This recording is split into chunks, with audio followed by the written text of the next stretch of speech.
కూడదు. ఏ స్థానానికి పడితే అక్కడికి వెళ్ళిపోయేటువంటి వ్యక్తిగా ఉండకూడదు. ఎలా పడితే అలా మాట్లాడేటువంటి పరిస్థితి నీ జీవితంలో ఉండకూడదు. ఎందుకంటే నిన్ను ఏర్పాటు చేసుకున్నటువంటి దేవుడు, నిన్ను ఎన్నిక చేసుకున్నటువంటి దేవుడు ఆయన పరిశుద్ధుడు. ఆయన పరిశుద్ధుడు కనుక ఆయన ఏర్పాటు చేయబడినటువంటి వ్యక్తిగా ఉన్నటువంటి నీ జీవితంలో కూడా నిన్ను పరిశుద్ధముగా కాపాడాలనేటువంటి ఒక ఉద్దేశం ప్రభువైనటువంటి దేవునికి ఉంది. చూడరా, ఇశ్రాయేలు ప్రజలను విడవకపోవడానికి గల కారణం ఏమిటి అంటే ప్లేరా ఆయన యొక్క ఉద్దేశము చొప్పున నడిపించాలి, వీరిని నశించిపోకూడదు.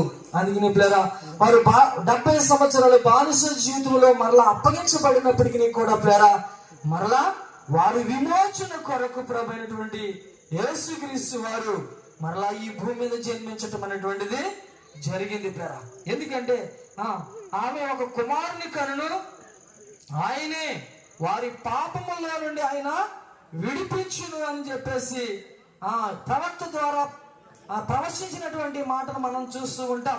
ఎందుకు ఆయన మరలా భూమి మీదకి రావాల్సినటువంటి అవసరం ఉంది అంటే పేరా ఆ ప్రజల పట్ల ఆయనకున్నటువంటి ప్రేమ, ఆ వాత్సల్యం అనేటువంటిది ఎంతో ఉన్నతమైనటువంటిది ప్లేరా.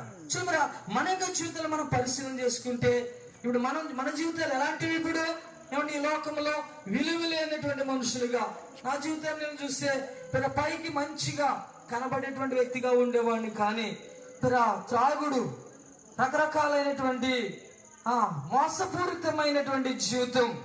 చూడరా, నేను నా పని చేసేటువంటి ఆ వ్యక్తిని మోసగించి అనేక వస్తువులు దొంగిలించి తీసుకుని రావటం, ఇలాంటి జీవితంలో నేను జీవిస్తున్న తల్లిదండ్రులు మోసం చేస్తూ నేను మంచివాడిని కనపరుచుకుంటూ వారు ఏమైనా అంటే మరి నాకు తెలిసిన చెప్పవలసిన పని లేదన్నట్లుగా మాట్లాడుతూ నా జీవితం నేను పాడు చేసుకుంటూ ఉండేవాడిని. అయితే మరి ఈ సహవాసము ద్వారా మరి స్వార్థ అందించబడినప్పుడు అప్పుడు కూడా లోబడిన మనుషునిగానే ఉన్నాను. ఎందుకంటే వారు చెప్పే మాటలు బైబిల్లో ఉన్నటువంటి వాక్యాలు చక్కగా సరిపోతున్న వారి జీవితంలో కూడా ఆ మార్పుని నేను చూడగలుగుతూ ఉన్నాను. అయితే వారు చెబుతున్నారు, కానీ నాకున్నటువంటి స్థితిని బట్టి మరి వీరు చెప్పినట్లుగా అయితే ఇవన్నీ విడిచిపెట్టాలి, త్రాగుడు విడిచిపెట్టాలి, వ్యభిచారం విడిచిపెట్టాలి, మోసపడుతున్నటువంటి జీవితం విడిచిపెట్టాలి. కాబట్టి ఇది నా వల్ల కాదు.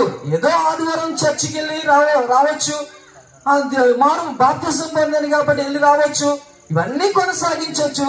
మరి వీళ్ళు చెప్పినట్లుగా మారు మనసు పొందినట్లయితే అది నా వల్ల కాదని చెప్పేసి చాలా సంవత్సరాలు నేను దేవుని యొక్క మాటను త్రోసివేసి నేను ఎన్నను అన్నట్లుగా ప్రవర్తిస్తూ ఉండేవాడిని. అయితే చివరకు నా స్థితిని నాకు దేవుడు అర్థం చేసినప్పుడు, నా పరిస్థితిని నాకు అర్థం చేసి, నా పాపము నా బిడ్డల మీద ఎలా పోయబడుతుందో దేవుని యొక్క సేవకుల యొక్క మాటల ద్వారా విన్నప్పుడు అది నాకు భయం కలిగించింది, వణుకు పుట్టించింది. చివరిగా నా యొక్క హృదయం తెరవబడింది. మారు మనసు పొందడానికి ప్రభు కృప చూపించాడు. మనమందరము కూడా అలాంటి పరిస్థితిలో ఉన్నటువంటి వారమే. కానీ దేవుని యొక్క ప్రేమ ఏం చేసిందండి? చివరి ఒక భార్య తప్పు చేస్తే భర్త ఊరుకోదు, భర్త తప్పు చేస్తే భార్య సహించలేదు.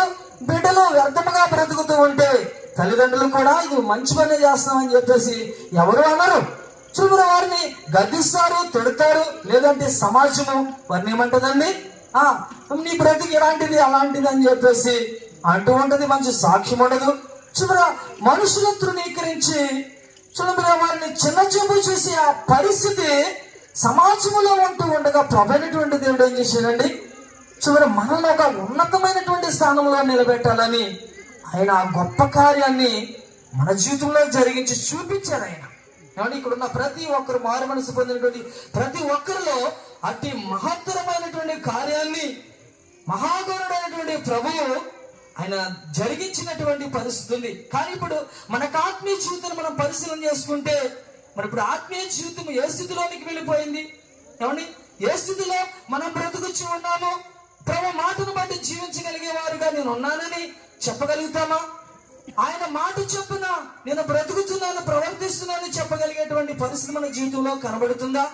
చూడండి, లోక సంబంధమైనటువంటి ఆశలు కోరికలతో ఇంకా తన స్వచ్ఛతముతో కూడినటువంటి ఆలోచనలు చేస్తూ వివిధ రకాలైనటువంటి పరిస్థితుల్లోనికి మనుషులు నెమ్మది లేనటువంటి స్థితిలోనికి వెళ్ళిపోయారు పిల్లరా. అయినప్పటికీ దేవుని యొక్క సేవకులు, నియమించబడినటువంటి దేవుని యొక్క సేవకులు దేవుని యొక్క ప్రేమను బట్టి ఎన్నో విషయాలు మన యొద్దకు వచ్చి మనకు బోధిస్తూ ఉన్నారు. నీవు ఖచ్చితంగా ఏది చేయబోతున్నావో ఆ స్థలానికి ఏదో ఆ ఉద్దేశాన్ని నెరవేర్చుకోవడానికి ముందే ఆ దేవుని యొక్క సేవకులు నీ యొద్దకు వస్తూ ఉంటారు. మరి పరిస్థితులు చెప్పినప్పుడు మేలైనటువంటి మార్గాన్ని నీకు తెలియపరుస్తూ ఉంటారు. కానీ మీరు దాన్ని అనుసరించగలుగుతామా? ఏమండి, ఏదో చెప్పేసి నా ఉద్దేశాన్ని నెరవేర్చుకోవాలని వెళ్ళిపోవటమే. కానీ ఇది మేలు జరిగే మార్గమా, కీడు జరిగే మార్గమా? ఒక దినం నా మార్గం ఏమిటి, దేవుడు నాకు ఏ మార్గాన్ని సిద్ధం చేశాడు అని నిలిచి ఆలోచన చేయగలిగినటువంటి పరిస్థితి నాడు క్రైస్తవ సమాజానికి లేదు. మరి అనకుండానే అంటున్నటువంటి మాట ఏంటంటే, మేము అందులో నడుచుకోము అని. ఏమండి, మనుషులైతే పైకి ఏమంటారు, మేము అలాగేండి అయ్యా అన్నట్లుగా ఉంటారు. కానీ చేసేదంతా వారి ఉద్దేశం అనుసరించే. చూడ, అది ఎలా ఉంది ఇప్పుడు? ఏమండి, మేము ఇందులో నడుచుకోము అన్నట్లుగానే ఉంది. కాబట్టి పిల్లరా, మన ఆత్మీయ జీవితంలో ఎట్టి స్థితిలో మనం కనబడుచున్నాం. ఆయన ఏం చెప్తున్నాడు తన ప్రజలతో? మార్గములలో నిలిచి చూడుడి, పురాతన మార్గములను గురించి విచారించుడి, మేలు కలుగు మార్గము ఏది అని అడిగి నీకు తెలియకపోతే, నువ్వు గ్రహించలేకపోతే, నీకు అది అర్థం కాకపోతే, అందకపోతే ఏది నీకు మేలు కలుగుతుంది? నువ్వు అడిగి తెలుసుకుని అందులో ప్రవేశిస్తే నీకు నెమ్మది. లేనట్లయితే బహు ఇబ్బందులతో కూడినటువంటి పరిస్థితిని మనం కొనసాగించవలసినటువంటి పరిస్థితి వస్తూ ఉంటుంది పిల్లరా. ఎందుకంటే దావీదు కూడా ఒక మాట అంటాడు పిల్లరా. ఏమంటే ఆయన మాట్లాడినటువంటి మాట ఏంటంటే 34వ కీర్తనలో 11వ వచనంలో, నా పిల్లలారా మీరు నా యొద్దకు వచ్చి నా మాటను వినుడి, యెహోవా యందు భయభక్తులు నీకు నేర్పెదను, బ్రతకగోరువాడు ఎవడైనా ఉన్నాడా? మేలు నొందొచ్చు అనేక దినములు బ్రతకగోరువాడు ఎవడైనా ఉన్నాడా అని అడుగుతూ ఉన్నారు. ఏమండి, మేలు నొందొచ్చు అనేక దినాలు బ్రతికి అనుభవాన్ని దేవుడు మనకి ఇవ్వాలని మరి ఆయన పిలుస్తూ ఉంటే పిల్లరా, ప్రస్తుతం ఉన్నటువంటిదే మేలని సంతోషమని ఆశించి పిల్లరా శాశ్వతమైనటువంటి ఇబ్బందుల్లోకి వెళ్ళిపోయే పరిస్థితి నాడు క్రైస్తవ సమాజంలో కనబడుతుంది. కాబట్టి ఆత్మీయ జీవితంలో మన హృదయానికి ఉన్నటువంటి నేత్రాన్ని తెరుచుకుని దేవుని యొక్క మాటకు అంగీకరించగలిగితే ఆ మేలు కలిగే మార్గాన్ని ప్రభు తప్పక మనకి దయచేస్తూ ఉంటారు. కాబట్టి నా ఆత్మీయ జీవితం ఎలా ఉంది పరిశీలన చేసుకుంటూ ప్రార్థన చేసుకున్నాం. ప్రతి ఒక్కరు కూడా ప్రార్థన చేసుకున్న మాటలు బట్టి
మంచి సాక్షి ఉంది కనుక సాక్షి ఉంది పెద్ద సీనియర్ వారు నిలబడి కొద్దిగా జరిగినట్లయితే ఆయన చోటికి తీసుకురావాల్సి ఉంది కనుక రోజుని గౌరవించి పెద్దలు కూడా కూర్చోవాలి.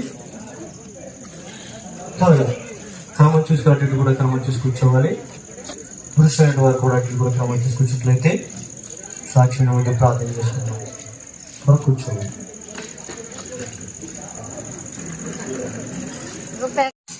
పరిశుద్ధ గ్రంథం నుంచి వాక్యం చదువుకుందాం. మత్తయి సువార్త 5వ అధ్యాయము 8వ వచనాన్ని చదువుకుందాం. హృదయ శుద్ధి గల వారి ధన్యులు, వారు దేవుని చూచెదరు. చాలండి, చిన్న ప్రార్థన చేసుకుందాం. మహాపరిశుద్ధుడా, ప్రేమ కలిగిన తండ్రి, కృప కలిగిన దేవా, నా మంచి యేసయ్యా, నీకే వందనాలు నా తండ్రి. ప్రభా, ఇక్కడ కూర్చున్న వారు పాదాల పట్టుకోవడం కూడా నాలో అర్హత లేదు నా తండ్రి.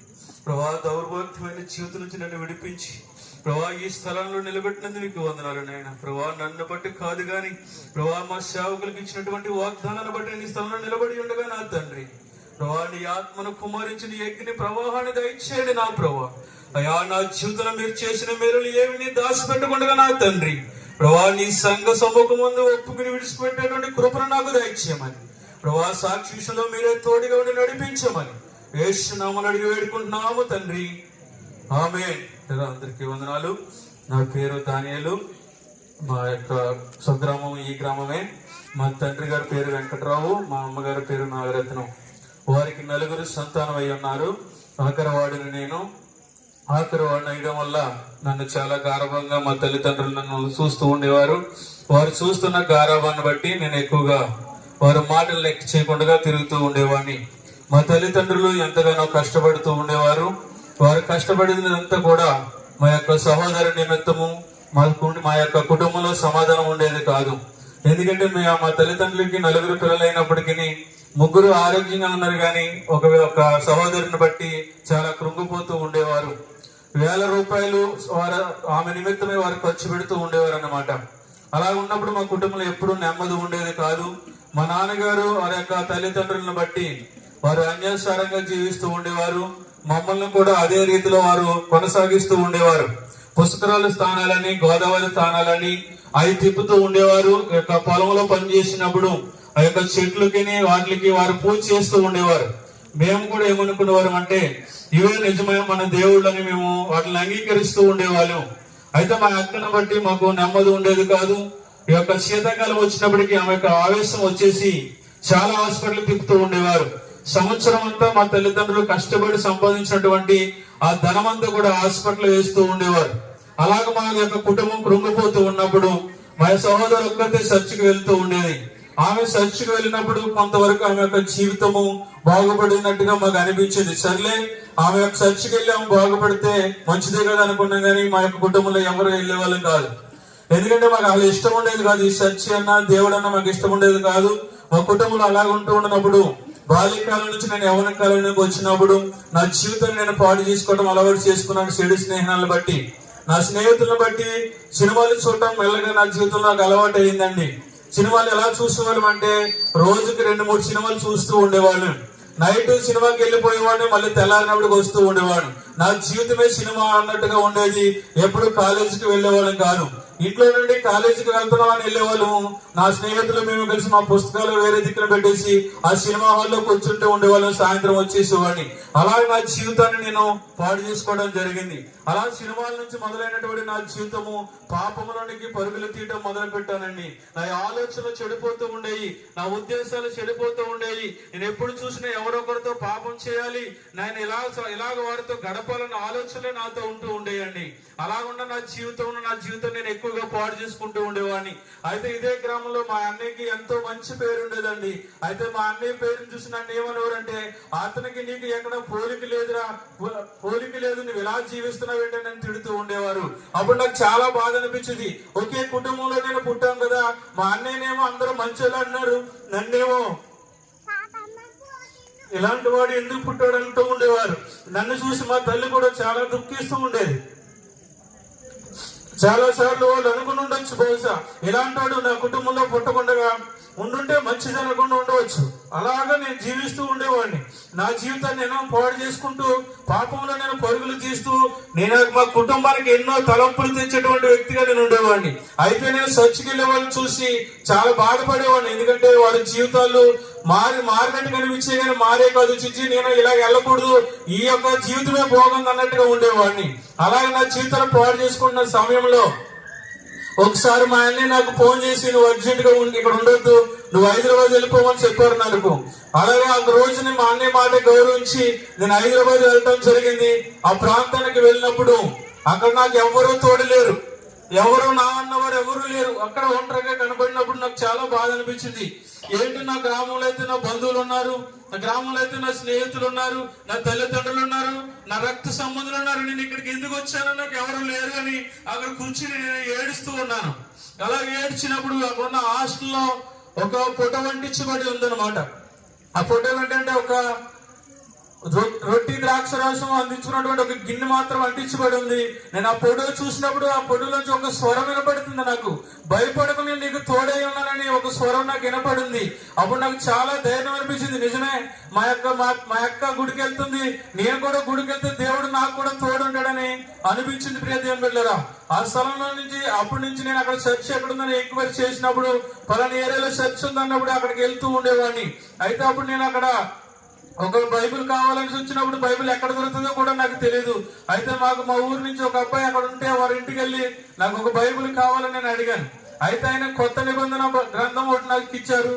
అయితే నాకు గ్రంథాన్ని తెచ్చుకుని చదువుకుంటూ ఉండేవాడిని. చదువుకుంటూ ఉన్నప్పుడు వాక్యం ఒక అధ్యాయం చదువుకున్నప్పుడు 5వ అధ్యాయానికి వచ్చాను నేను. 5వ అధ్యాయానికి వచ్చినప్పుడు ఈ వచనాన్ని చదువుకున్నటువంటి వచనాన్ని చదివినప్పుడు నాకు అనిపించింది, హృదయ శుద్ధి గల వారు ధన్యులు, వారు దేవుడిని చూచెదరు అని చదివినప్పుడు నాకు ఒక విషయం అనిపించింది.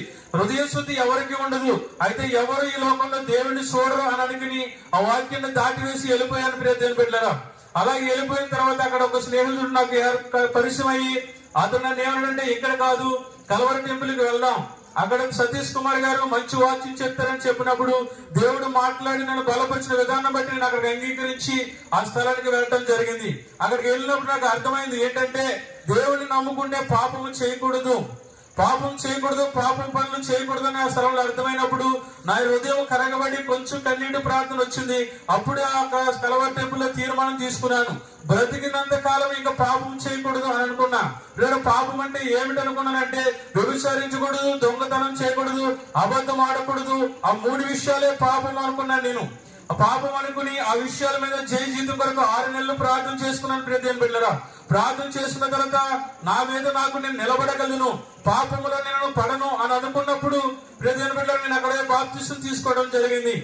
అలాగే కొనసాగుతున్నప్పుడు నేను మందిరానికి వెళ్ళినప్పుడు ప్రార్థన చేసుకునేవాడిని. ఏమని ప్రార్థన చేసుకునేవాడిని అంటే, ప్రభువా మా అన్నయ్యేమో మా గ్రామంలో ఎంతో గౌరవంగా జీవిస్తున్నాడు, ఆయన చూసి అందరూ మెచ్చుకున్నారు, నన్ను చూసి అందరూ తిడుతున్నారు. ప్రభువా నాకు అలాంటి జీవితం వద్దు, నాకు గవర్నమెంట్ జాబ్ అవసరం లేదు, కానీ 5,000 రూపాయలు జీతం వచ్చే ఉద్యోగం ఇవ్వ ప్రభు ప్రార్థన చేసుకునేవాడిని. ప్రియ దేవుని బిడ్డలారా, ఆ ప్రార్థన మాత్రమే వచ్చు నాకు.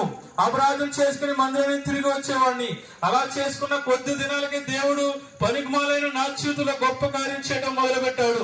ప్రియ దేవుని బిడ్డలారా, ఏ అర్హత లేనప్పటికీ ప్రభు నాకు గవర్నమెంట్ జాబ్ ఇవ్వడానికి జరిగింది. ప్రియ దేవుని బిడ్డలారా, 1 సంవత్సరంలో నాకు గవర్నమెంట్ జాబ్ రావడం జరిగింది. నేను చదివినటువంటి చదువుకు కానీ ఆ ఉద్యోగానికి కానీ ఏ మాత్రము పొందున లేదు. కానీ దేవుడు నా జీవితంలో చేసిన చిన్న ప్రార్థనను బట్టి గొప్ప కార్యం దేవుడు నా జీవితంలో చేసిన. ప్రియ దేవుని బిడ్డలారా, అలాగే హైదరాబాద్ లో ట్రైనింగ్ ముగించిన తర్వాత తిరుపతి వెళ్ళడం జరిగింది. అక్కడ ఉద్యోగం ఇచ్చారు. ఆ ప్రాంతంలో నేను కొనసాగుతూ ఉన్నాను. అయితే కొంతకాలం తర్వాత మా ఇంటికి ఫోన్ చేసి మా అక్క విషయమై నేను అడిగినప్పుడు మా అమ్మగారు నాకేం చెప్పారంటే, ఇక ఎక్కడో మండవేళ్ళ ప్రార్థనకు వెళ్ళారా అని అన్నారు. అంటే నేనేమన్నా అంటే, సర్లే చాలా ప్రార్థనకు వెళ్తున్నారు కదా, ప్రార్థనకు వెళ్ళేస్తారులే అనుకున్నా. తర్వాత మా అక్క మండవేళ్ళ నుంచి వచ్చిన తర్వాత నాతో మాట్లాడింది. ఏమని మాట్లాడారంటే, తమ్ముడు నువ్వు రావాలి, నువ్వు మారు మనసు పొందాలి అన్నది. ఏంటంటే, నేను ఫలానా కలవర టెంపుల్ కి వెళ్తున్నాను, సతీష్ కుమార్ గారు మా అయ్య గారు, నేను అక్కడ బాప్తిసం తీసుకున్నాను, ప్రతి శనివారం ఉపవాస ప్రార్థనకు వెళ్తున్నాను, ప్రతి ఆదివారం క్రమం తప్పకుండా నేను అక్కడికి వెళ్తున్నాను, నన్ను మారు మనసు పొందమంటావు ఏంటి అన్నది. సరే తమ్ముడు, అయితే నువ్వు బాప్తిసం తీసుకున్న కాడి నుంచి ఈ రోజు వరకు నీవు నీ తలంపుల్లో గాని నీ ఆలోచనలో గాని జారిపోకుండా ఉన్నావా అని అడిగారు మా అక్క నన్ను అడిగితే, ప్రియ దేవుని బిడ్డలారా, నేనేం సమాధానం చెప్పలేకపోయాను. ఎందుకంటే ఒక్కసారిగా నా జీవితాన్ని పరిశీలన చేసుకుంటే అలాంటి విషయాలన్నీ నాలో ఎన్నో కనబడుతున్నాయి. సినిమాకి వెళ్ళిన వారితో ఏకీపించినటువంటి సందర్భాలు, ఆ స్త్రీలతో ఫోన్లో మాట్లాడుతున్నటువంటి సందర్భాలు ఎన్నో నాకు జ్ఞాపకం వచ్చినప్పుడు మా అక్కతో నేను తరిగించకుండా మాట్లాడకుండా ఉండిపోయి, నీ భక్తి నువ్వు చేసుకో, నా భక్తి నేను చేసుకుంటానని చెప్పడం జరిగింది. ప్రియ దేవుని బిడ్డలారా, కొన్ని దినాలు గడిచిన తర్వాత ఈ గ్రామానికి నేను వచ్చినప్పుడు దైవజనులు యోహానయ్య గారు ఇక్కడికి వచ్చారు. నాకు అంత పరిచయం లేదు. అదే మొదటిసారి నేను అయ్యగారిని చూశాను. నేను చాలా గర్వంగా ఉన్నాను ఆ రోజున. ఎందుకంటే నేను పెద్ద సతీష్ కుమార్ గారి చర్చికి వెళ్తున్నాను, ఈయన పెద్ద లెక్క ఎన్నాను అనుకున్నట్టుగా నేను ఉన్నాను. ప్రియ దేవుని బిడ్డలారా, అయితే అయ్యగారు రాగానే బ్రదర్ వందనాలు అన్నారు. సరే నేను కూడా వందనాలు అని చెప్పాను. అయితే ఆయన చాలా సేపు మాతో మాట్లాడారు. మీరు ఎక్కడికి వెళ్తారు బ్రదర్, ఏం చేస్తున్నారు, మీరు తిరుపతిలో ఉంటున్నారా అని అడిగినప్పుడు అన్ని నేను సమాధానం చెప్పినప్పుడు ఆయన ఏమన్నారంటే, మీరు మారు మనసు పొందండి అన్నారు. మళ్ళీ ఈయన మారు మనసు పొంది అంటున్నారు, ఈమె ఇలాగే అన్నదని. సరేలే, ఎందుకు వచ్చిన గొడవ, సరేనండి అన్నాను. అయితే అప్పుడు అయ్యగారు నాకు సాక్ష్యం చెప్పారు. ప్రియ దేవుని బిడ్డలారా, ఆయన సాక్ష్యం చెప్పినప్పుడు, వాళ్ళ అమ్మగారు సాక్ష్యం చెప్పినప్పుడు నాకు ఆశ్చర్యం వేసింది. ఏంటి, ఎంతో చర్చిలకు వెళ్ళాను, ఎంతో మంది సేవకులు నేను కలిశాను, కానీ ఏ సేవకుడు నేను ఇలాంటి పాపముల నుంచి నేను బయటకు వచ్చాను, ఇలాంటి వ్యభిచార జీవితంలోంచి నన్ను దేవుడు నడిపించాడు, నేను సేవ చేస్తున్నానని నాకు ఎవరు చెప్పలేదని నాకు ఆశ్చర్యం వేసినప్పుడు నేను కూడా మారు మనసు పొందాలని ఆ క్షణంలో అనుకున్నాను. ప్రియ దేవుని బిడ్డలారా, అలా అనుకున్నాను, కానీ వెళ్ళడానికి ఏమాత్రమో మనసు లేదు. సరేలే, ఇక్కడి నుంచి వెళ్ళిపోయిన తర్వాత ఈ సేవకుల బాధ మనకు ఉండదు, ఇక్కడి నుంచి వెళ్ళిపోతే మన పని మనం చేసుకుందాము అన్నట్టు ఆలోచనలో నేను ఉన్నాను. అయితే నేను తిరుపతి వెళ్ళిపోయిన తర్వాత 2012 మే నెలలో సేవకులు ఫోన్ చేశారు. ప్రియ దేవుని బిడ్డలారా, సేవకులు ఫోన్ చేసినప్పుడు నేనేమనుకున్నానంటే, ఈయన ఇప్పుడు ఇక్కడ కూడా వదిలేలా లేడు, ఏంట్రా బాబు ఈ బాధ అనుకున్నాను. ప్రియ దేవుని బిడ్డలారా, అయితే సర్లే అనే సేవకులకు ఇచ్చిన మాటను బట్టి సర్లేండి వస్తానండి అని చెప్పినప్పుడు అక్కడ సెలవు తీసుకుని నేను అక్కడికి వచ్చాను. మండవేళ్ళ ప్రాంతానికి వచ్చి రైల్వే స్టేషన్ లో దిగాను. అయితే అప్పటికే మారు మనసు పొందినటువంటి సైమానాన్ని యొక్క స్థితి చూసినప్పుడు మాకు ఆశ్చర్యం వేసింది. ఆయన అంత ముందు మాట్లాడిన మాటలకి తర్వాత మారు మనసు పొందినప్పుడు మాట్లాడిన మాటలకి చాలా వ్యత్యాసం నాకు కనపడినప్పుడు నేను కూడా ఆ స్థలానికి వెళ్ళాలని ఆశ కలిగింది. ప్రియ దేవుని బిడ్డలారా, అయితే నేను మండవేళ్ళ స్టేషన్ లో దిగిన తర్వాత సైమానాన్ని బండి వేసుకుని వచ్చి నేను తీసుకుని వెళ్ళాడు. అయితే నేను అక్కడ ఆ యొక్క ప్రాంతం నేను ఎప్పుడు వెళ్ళలేదు, కానీ ఆ మందిరం దగ్గరికి వెళ్ళినప్పుడు నాకు ఒక శబ్దం వినపడుతుంది, ఒక గోలలా వినపడుతుంది. అప్పుడు నేను అతను అడిగాను, ఏంటయ్యా మన యొక్క మీటింగ్లు అంటే ఎంతో ఆనందంగాను ఆర్భాటంగాను పాటలు పాడి ఆనందంగా ఉంటారు జనాలు, ఇదేంటి ఈ ప్రాంతంలో ఇలా గోల జరుగుతుంది అని నేను అడిగినప్పుడు అతను నవ్వు ఏమన్నాడంటే, అది గోల కదయ్యా, అది కన్నీటి ఘోష, అది కన్నీటి కోసం మనుషులు చేసినటువంటి పాపాలను దేవుడి పాదాల దగ్గర కన్నీటితో వారు ఒప్పుకున్నారని చెప్పినప్పుడు నాకేమనిపించిందంటే, సరేలే మనకెందుకు, ఏదో సేవకులు బాధపడలేక ఇక్కడికి వచ్చాము, వచ్చి ఏదో 5 రోజులు గడిపేసి వెళ్ళిపోదాము అన్నట్టుగానే నేను వెళ్ళాను. ప్రియ దేవుని బిడ్డలారా, అయితే నేను వెళ్ళినప్పుడు నన్ను దైవజనులు యొక్క యోహానయ్య గారి దగ్గర తీసుకెళ్లి ప్రార్థన చేయించి మారు మనసు పొందమన్నారు. సరేలే, మారు మనసే కదా, దీన్ని ఏముంది అలా పొందేదాంలే అనుకున్నా. మారు మనసు ఎలా పొందాలో నాకు తెలియదు. అయితే నేను అక్కడికి వెళ్ళిన తర్వాత అయ్యగారు కూర్చోబెట్టి అన్ని చెప్పారు. నువ్వు చేసిన ప్రతి పాపాన్ని నువ్వు ఒప్పుకోవాలి, ప్రతి దోషాన్ని నువ్వు ఒప్పుకోవాలి, దేవుడు క్షమించడని నీకు చెప్పాలి అని చెప్పినప్పుడు సర్లేండి ప్రార్థన చేసుకుంటానన్నప్పుడు ఒక గుంపులోకి తీసుకెళ్ళి అక్కడ కూర్చోబెట్టడం జరిగింది. అయితే అక్కడ కూర్చున్న వారు ప్రార్థన చేస్తున్నారు.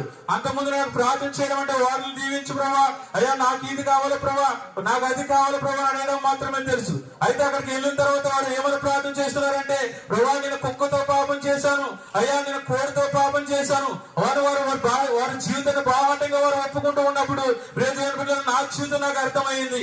నేను బాల్య కాలం నుంచి ఎలాగైతే జీవించానో, నా చేతుల ద్వారా నేను ఎలాగైతే పాపం చేసుకున్నానో, ఎవరి జీవితాలు అయితే పాడు చేయడం నేను పూనుకున్నానో, ఆ విషయాలన్నీ దేవుడు నాకు అర్థం చేయడం మొదలు పెట్టారు. ప్రియదేని బిడ్డరా, అదే స్థలంలో 3 దినాలు ప్రియదేని బిడ్డరా కన్నీరు కారుస్తూ నేను రోధిస్తూ ఏడుస్తున్న పాపాల నిమిత్తమై నేను ఏడుస్తూ ఉన్నాను. ప్రియదేని బిడ్డరా, మారు మనసు పొంది బాప్తిస్మం తీసుకున్నాను. ఇదే మారు మనసు అనుకున్న నా జీవితంలో ఆ స్థలంలో అడుగు పెట్టినప్పుడు నాకు అర్థమైంది.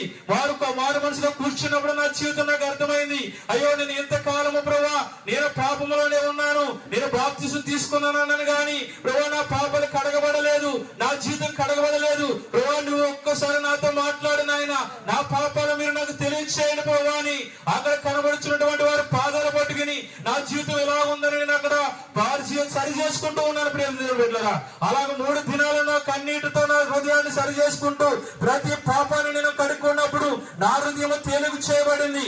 అయితే ప్రియమైన బిడ్డలారా, అప్పుడు సేవకులతో మాట్లాడినప్పుడు సేవకులు ఏమన్నారంటే, అయ్యా నీకు ఇక్కడ గుర్తున్నటువంటి ప్రతి పాపాలు ఒప్పుకున్నావు, అయితే నువ్వు మర్చిపోయినటువంటి పాపాలు ఉంటాయి, ఆ పాపాలు దేవుడిని గుర్తు చేయమను, దేవుడు నీకు గుర్తు చేస్తానని చెప్పినప్పుడు సర్లే అనేసి నేను వెళ్ళి మళ్ళీ కూర్చొని ప్రార్థన మొదలు పెట్టాను. ప్రభా నువ్వు మాట్లాడతావంట, ప్రభా మరుగు చేయబడినటువంటి పాపాలను నువ్వు బయలుపరుస్తావంట, ప్రభా నా జీవితంలో ఏ పాపం దాగి ఉందో ప్రభా పాపం నాకు తెలియచేయండి, లేదా నాతో మీరు మాట్లాడిన నాయన ప్రియదేని బిడ్డరా ఆ స్థలంలో కన్నీరు కాస్తూ ఏడుస్తూ ఉన్నాను. ప్రియదేని బిడ్డరా అలాగే ఏడుస్తూ ఉన్నాను. ప్రియదేని బిడ్డ 4 దినాల ప్రియదేని బిడ్డ ఉపవాసంలో స్థలంలో నేను కన్నీరుతో గోధిస్తూ ఉన్నాను. ప్రియదేని బిడ్డ దేవుడు మాట్లాడలేదు. దేవుడు మాట్లాడలేదు నాతో, ఇంకా దేవుడు మాట్లాడు ఈ స్థలం నుంచి వెళ్ళిపోదాం అనుకున్నాను. ప్రియదేని బిడ్డరా, అయితే ఒక సేవకుడు వచ్చి నాతో ఏమని మాట్లాడారంటే, సోదరుడు నువ్వు వెళ్ళిపోవడానికి ఈ స్థలానికి రాలేదు, దేవుడు ఏర్పాట్లో ఉంటేనే ఈ స్థలానికి వస్తారు తప్ప దేవుడు ఏర్పాటు లేని వారు ఈ స్థలానికి రారని చెప్పి ఆయన ఒక కథ నాకు చెప్పారు. ఏమనంటే, ఒక పెట్ట వచ్చి నీ తల మీద గూడు పెట్టిందంటే, ఆ పెట్ట గూడు పెట్టినప్పుడు నువ్వేం చేస్తావంటే, నేనేమనంటే ఏం చెప్తే ఏం గొడవ వస్తుందని నేనేం మాట్లాడలేదు. ఆయన ఏమన్నారంటే, ఒక పెట్ట వచ్చి నీ తల మీద గూడు పెట్టినప్పుడు ఆ గూడులో గూడు పెట్టక ముందే నువ్వు తోలేయాలి, లేదంటే అది గూడు పెట్టి గుడ్లు పెట్టి రెట్ట వేసి నీ దేవానంతటిని కూడా అది చెరిపి వేస్తుంది. అలాగే పాప విషయమై నీ హృదయంలో గూడు కట్టేస్తే నువ్వు బాహాటంగా దేవుడి సన్నిధిలో ఒప్పుకుంటేనే తప్ప దేవుడు నీతో మాట్లాడని ఆ సేవకుడు నాకు చెప్పి ప్రార్థన చేసి మళ్ళీ ప్రార్థనలో కూర్చోబెట్టడం జరిగింది. ప్రియదేని బిడ్డలారా, 5వ దినం రోజున నేను మధ్యాహ్నం 2 గంటలకి నిలువు మోకాళ్ళ మీద ఉండి ప్రియదేని బిడ్డలారా ఆ స్థలంలో ప్రార్థన చేసుకుంటూ ఉన్నాను. ప్రభా నువ్వు నాతో మాట్లాడతావు అంటే మాట్లాడవా ప్రభా, లేదా నా పాపం ఏమయ్యిందో నాకు తెలియచే ప్రభా అని నా పాపాల విషయమై నేను రొమ్ము కొట్టుకుంటూ ప్రియదేని బిడ్డలారా పసి పిల్లవాడు అక్కడ ఏడుస్తూ ఉన్నాను. ప్రియదేని బిడ్డలారా, మధ్యాహ్నకాల సమయంలో 2 గంటలకు సమయం అవుతుంది. ఆ సమయంలో దైవజనుల అమ్మగారు వాక్యం ముగించి ప్రియదేని బిడ్డలారా ఆ స్థలంలో వాక్యం ముగించిన తర్వాత మారు మనుషుల ప్రార్థన నడిపిస్తూ ఉన్నారు. మధ్యాహ్న సమయంలో ఆ సమయంలో నా పాప విషయమై నా దోషాల విషయమై నేను రొమ్ము కొట్టుకుంటూ ఏడుస్తూ ఉన్నాను ఆ స్థలంలో. ప్రియదేని బిడ్డలారా, ఎంతగా రోధిస్తున్నానంటే నా పాపాలు నన్ను నెమ్మది లేకుండా చేస్తున్నాయి. ఆ సమయంలో పరిశుద్ధత లేని నన్ను, పాపినైన నన్ను దేవుడు కరుణించాడు. ప్రియదేని బిడ్డలారా, అలా నిలువు మోకాళ్ళ మీద ఉండి నా పాపమైన రొమ్ము కొట్టుకుంటూ ఏడుస్తూ ఉన్నప్పుడు ప్రియదేని బిడ్డలారా ఆ మందిరంలోనే పెద్ద వెలుగు దిగడం జరిగింది. నా ముందే వెలుగు దిగినప్పుడు ఆ వెలుగులో నాకు ఒక పాదాలు కనబడుచూ ఉన్నాయి. నేనేం చేయాలో నాకు తెలియలేదు.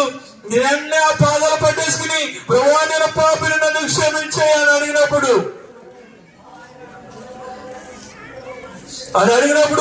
ప్రియదేని బిడ్డలారా దౌర్భాగ్యులైన నన్ను ప్రభువు వెలుగులో నుంచి ప్రభు పాదాలు వచ్చిన భుజాలు తాగడం జరిగింది. ప్రియులారా అలా తాకినప్పుడు ప్రియులారా నాకు ఇంచుమించినప్పుడు 33 సంవత్సరాలు ఉండవచ్చేమో. 33 సంవత్సరాలు ఉన్న వ్యక్తిని 8 నెలల్లో ఉన్నటువంటి బాబులా నేను మారటం జరిగింది.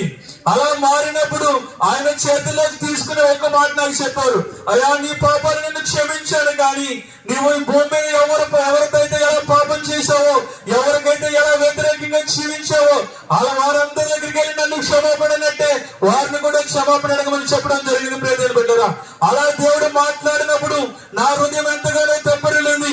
అక్కడ ఉన్నటువంటి పరిస్థితులు చూసినప్పుడు చాలా ఆనందం వేస్తుంది.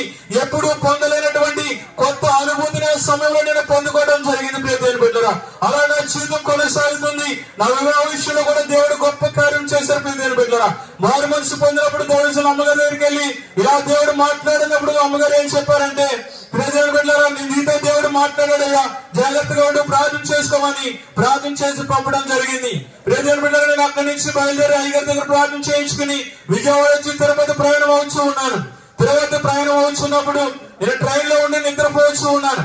నిద్రపోతుంటే నాకు ఒక దర్శనం కలుగుతూ ఉంది. ఏంటో దర్శనం అంటే, ఒక గృహము నాకు ఏర్పాటు చేయబడి ఉంది. గృహం ఏర్పాటు చేయబడి ఉందంటే ఆ గృహాన్ని ఎవరు శుభ్రపరుస్తున్నారంటే, నాకంటే ముందు మారు మనసు పొందినటువంటి సహోదరులందరూ కూడా ఆ గృహాన్ని శుభ్రపరుస్తూ ఉన్నారు. ప్రియమైన బిడ్డలారా, అయితే బయట నుండి మా అన్నయ్య మా అమ్మ పిలుస్తూ ఉన్నారు. అయితే నేను ఒక్కసారిగా తలుపు తీస్తే మా అమ్మ మా అన్నయ్య ఎలా ఉన్నారంటే భయంకరమైన ముళ్ళ తుప్పలో సిక్కుకొని ఉన్నారు. ప్రియమైన బిడ్డలారా, అలా నాకు దర్శనం వచ్చినప్పుడు నేను అనుకుంటున్నాను, నేను దిగవలసిన స్టేషన్ వెళ్ళిపోయింది, అయ్యో నేను మళ్ళీ తిరుపతి వెళ్ళి వెనక్కి రావాలేమో అని చెప్పేసి రన్నింగ్ లో ట్రైన్ వెళ్తుండగా నా బ్యాగ్ తీసుకుని దూకేశారు. ప్రియమైన బిడ్డలారా, ఆ స్టేషన్ లో ఉన్న వారందరూ అయ్యో చచ్చిపోయాడేమో అన్నట్టుగా చూస్తున్నారు. ప్రియమైన దేవుడు మహాకృపను బట్టి నేను ఎక్కడ కాలు కూడా త్రొట్టిల్లకుండా ఆ స్టేషన్ లో నన్ను ఎవరు ఎంత దింపినట్టుగా దింపారు. ప్రియమైన బిడ్డలారా, నాకు చాలా ఆశ్చర్యం వేసింది. అలాగే దేవుడు చెప్పినట్టుగా నేను డ్యూటీలో పనిచేస్తున్నటువంటి వ్యక్తుల దగ్గరికి వెళ్ళి ఎవరి మీద అయితే నేను గొడవ పెట్టుకున్న వారందరూ పాదాలు పట్టుకుని నేను క్షమాపణ అనడం జరిగింది. వారందరూ ఏమన్నారంటే, నన్ను చూసి అయ్యా దేవుడు నిన్ను క్షమించాడు అన్నా కదా, మేమెంత నిన్ను క్షమించామన్నప్పుడు నా స్నేహితులు నా ఫ్రెండ్స్ అందరూ పాదాలు పట్టుకుని పని చేస్తున్న వారు ప్రతి ఒక్కరు పాదాలు పెట్టుకుని క్షమాపణ అన్నప్పుడు నాకు చాలా సంతోషం ఆనందం వేసింది. ప్రతి విషయంలో దేవుడిని అడిగితే వారు చేసుకున్నాను. నాకు అక్కడ సేవకులు ఎవరు లేరు, కానీ నాకు వాక్యాన్ని బోధించాలంటే యేసుక్రీస్తు ప్రభువారే బోధించేవారు. ఆ స్థలంలో నేను వాక్యం తీసుకుని ప్రభు ఈ వాక్యానికి అర్థం ఏమిటి అని అడిగితే ప్రభు దాన్ని అర్థం చేస్తూ ఉండేవారు. ప్రియమైన బిడ్డలారా, అలాగే సేవకులు కూడా ప్రతి వారం నాకు ప్రేమ చేసి ఎలా ఉన్నారు ఏంటని అడిగి మరి నన్ను ప్రార్థన చేస్తూ ఉండేవారు. అయితే వివాహ విషయంలో దేవుడు చాలా గొప్ప కార్యం చేశాడు. ప్రియమైన బిడ్డలారా, మారు మనసు పొందినప్పటి నుంచి ఈనాటి వరకు కూడా దేవుడు మమ్మల్ని ఎంతగానో బలపరిచి ఆయన రెక్కల చోట్ల భద్రపరుస్తూ ఉన్నాడు. దేవుడు వివాహం అయిన తర్వాత ఒక కుమారుని ఇస్తారని దేవుడు చెప్పాడు. ఎలా చెప్పారంటే, నేను మండవేలి ప్రాంతానికి వెళ్ళాము, మొదటిసారిగా నా భార్యను తీసుకుని వివాహం అయిన తర్వాత ఆ ప్రాంతంలో నేను మోకరించి ప్రార్థన చేసుకుంటూ ఉన్నాను. ప్రార్థన చేసుకుంటుండగానే దేవుడు ఒక బాబుని తీసుకొచ్చి నాకు ఇవ్వడం జరిగింది. అయితే ప్రభు ఈ బాబు ఎవరని అడిగినప్పుడు ప్రభు ఏం చెప్పారంటే, ఈయన నీ కుమారుడు, నీకు కుమారుని ఇవ్వబోతున్నానని చెప్పారు. ప్రియమైన అప్పుడు మాకు వివాహం అయ్యి 1 నెల అయింది, నా భార్య ప్రెగ్నెన్సీ కాదు. అలా దేవుడు చెప్పినట్టుగానే మొదట కుమారుని ఇవ్వడం జరిగింది. కుమారుని ఇచ్చినప్పుడు మేము చాలా సంతోషిస్తున్నాము. రెండోసారి కుమారుని ఇస్తారని మా అమ్మగారికి చెప్పడం జరిగింది. మా అమ్మగారికి కూడా మాకు ఆ విషయం తెలియజేసినప్పుడు రెండోసారి కుమారుడు పుట్టాడు. ప్రియమైన బిడ్డలారా, అలా ఉన్న మా జీవితాలు చాలా ఆనందంగా సంతోషంగా కొనసాగుతున్నాయి. 2021 మే నెల వచ్చింది. 2021 మే నెల వచ్చినప్పుడు మొదటి వారంలో నాకు ఒక గ్రహింపు వస్తుంది. పద్దాక నాకు తెలియట్లేదు ఏంటంటే, నాకు కుమారులు పుట్టి అప్పుడు ఒకరికి 3 సంవత్సరాలు, ఒకరికి 2.5 సంవత్సరాలు ఉన్నాయి. నా మనసులో ఒక ఆలోచన తడుతూ ఉంది. నా బిడ్డలు పుట్టిన కాడి నుంచి ఈ రోజు వరకు ఏ రోజు వాళ్ళ అమ్మని గాని నన్ను గాని విడిచి ఉండలేదు అన్న ఆలోచన నాకు పదే వస్తూ ఉంది. నా భార్య విషయం చెప్పినప్పుడు ఆమె కూడా పట్టించుకోలేదు. 2021 మే నెల వచ్చింది. ప్రియమైన కరోనా వస్తూ ఉంది. అయితే నేను నా స్నేహితుడికి కరోనా వచ్చింది. అయితే అతను పరిసర చేయడానికి ఎవరు లేరు. ప్రియమైన బిడ్డలారా, అతని భార్య ప్రెగ్నెన్సీ డెలివరీకి వెళ్ళింది. అతను ఒక్కడే ఉన్నబట్టి కరోనాతో బాధపడుతున్నాడని నేను అతనికి పరిసర చేయడానికి మొదలు పెట్టాను. అతనికి ఆహారం తీసుకువెళ్ళడము, అతనికి కావాల్సిన ఏర్పాటు చేస్తూ ఉన్నాను. అయితే కొన్ని దినాలకే నాకు బలహీనత వచ్చింది, జ్వరం వచ్చింది. అయితే నేను కరోనా టెస్ట్ చేయించుకుంటే కరోనా రాలేదని చెప్పారు. సరేనా, నేను ఇంట్లోకి వచ్చేస్తున్నాము. 3 రోజులు అయింది. ప్రియమైన బిడ్డలారా, నా భార్య అంటుంది నాకు వాసం తెలియట్లేదు అన్నది. నాకు గుండె జారిపోయింది. ఇప్పుడు చిన్న పిల్లలు ఉన్నారు, వీళ్ళు ఏం చేయాలో తెలియలేదు. సరైన హాస్పిటల్ తీసుకెళ్ళి నా భార్య టెస్ట్ చేపితే కరోనా పాజిటివ్ అని వచ్చింది. అదే నాకు లేని కరోనా ఆమెకి ఎలా వచ్చిందని చెప్పి నేను టెస్ట్ చేయించుకుంటే నాకు కూడా కరోనా పాజిటివ్ వచ్చింది. ఇప్పుడు ఈ పరిస్థితిలో ఏం చేయాలో నాకు అర్థం కాలేదు ప్రజలు బిడ్డరా. మా అన్నకి ఫోన్ చేసి కరోనా వచ్చిందని ఇద్దరికి ఏం చేయాలో తెలియట్లేదు అన్నప్పుడు మా అన్నయ్య నేను ఒకరు పంపిస్తాను పిల్లలను పంపించేమన్నారు. లేదా ఆ రోజు వరకు పిల్లలు ఎప్పుడు వాళ్ళ అమ్మగారిని కానీ నన్ను కానీ విడిచిలేరు. అయితే ఆ రోజు మేము ఇంట్లో ఉండి వేరొకరి ఇంట్లో ఉంచి పిల్లలు హాస్పిటల్కి వెళ్ళి మమ్మల్ని అక్కడ చూసేవారు ఎవరు లేరు. అప్పుడు అక్కడ ఉన్నటువంటి ఒక కుర్రోడికి ఫోన్ చేస్తే మా అన్నయ్య కారు పంపించాడు. వాళ్ళిద్దరు పిల్లలకి ఏం చెప్పారంటే, మీ అమ్మ మీ నాన్న మీ పెదనాన్న దగ్గర ఉన్నారు, నిన్ను రమ్మంటారు అని చెప్పినప్పుడు వాళ్ళిద్దరు నడిచి వెళ్ళిపోతున్నారు. వాళ్ళు చూసినప్పుడు చాలా బాధ అనిపిస్తుంది తినబెట్టారా. అప్పుడు మేము అనుకున్నాము మా జీవితంలో ఎలాంటి రోజు వస్తాయని ఎప్పుడు అనుకోలేదు. అయితే అలాంటి సమయంలో దైవజనులు యోహాను గారు మాకు ప్రతిరోజు ఫోన్ చేసేవారు.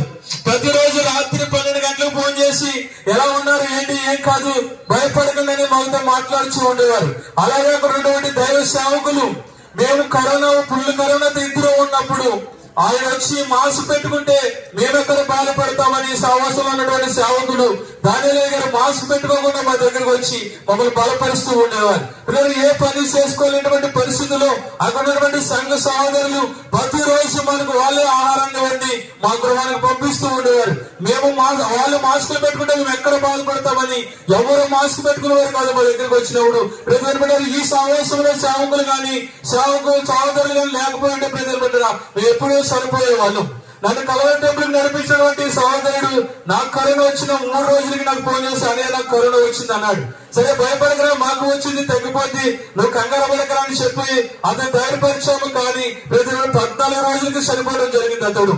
ఈ రోజు మేము బ్రతికి ఉన్నామంటే దైవజనులు యోహాను గారు చేసినటువంటి ప్రార్థన బట్టి మేము బ్రతికి ఉన్నామని మేము అనుకుంటున్నాం ప్రియ బిడ్డలారా. ఎందుకంటే రాత్రి 12 గంటలకు ఆయన ప్రార్థన చేసేవారు మాకు ఫోన్ చేసి, మళ్ళీ తెల్లవారుజామున 4 గంటలకే ఆయన మమ్మల్ని నిద్ర లేపి ఆయన మా కోసం కన్నీరు కాచి ప్రార్థన చేసేవారు. ఈ రోజు మాకు మేము ఇలా సజీవులుగా ఉన్నామంటే నా భార్య నేను గాని నా భార్య నన్ను ఏమన్నదంటే ఎవరిని నేను చనిపోతానండి ఒక్కసారి నా బిడ్డలు నాకు క్షమించండి నేను వాళ్ళని చూసి చనిపోతానండి అని నా దగ్గర ఏడుస్తూ ఉండేది. రేపు బిడ్డరా నేను ఏమి చేయాలని నిరుత్సాహ స్థితిలో ఉండేవాడిని.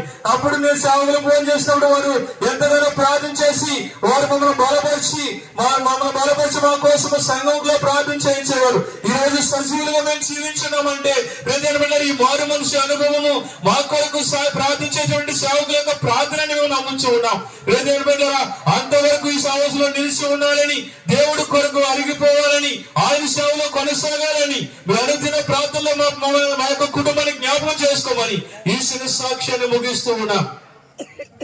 ప్రార్థన చేసుకుందాం.